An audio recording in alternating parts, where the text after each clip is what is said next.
হস্তরেখা বা হাতের বিচারে আমরা দেখি যে যারা আত্মহত্যা করে বা আত্মহত্যা করবার যে প্রবণতা দেখা যায় সেটা কিভাবে হয় বা কিভাবে সেটা দেখতে হবে। এটি আত্মহত্যার ছক মানে হাত নয়, কিন্তু আমার কাছে প্রায় মোর দেন 1 লাখ হাতের কপি আছে। তো আমি সেখানে থেকে আমি ছক তুলে বা হাতের ছবি নিয়ে আমি তোমাদের সাথে আলোচনা করব।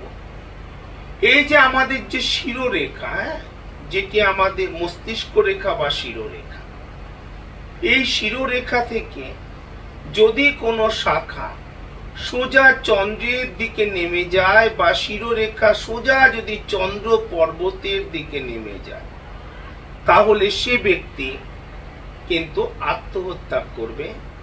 সে ব্যক্তি কিন্তু খুব ভাবে মানসিক ডিপ্রেশনে চলে যাবে এবং সে আত্মহত্যা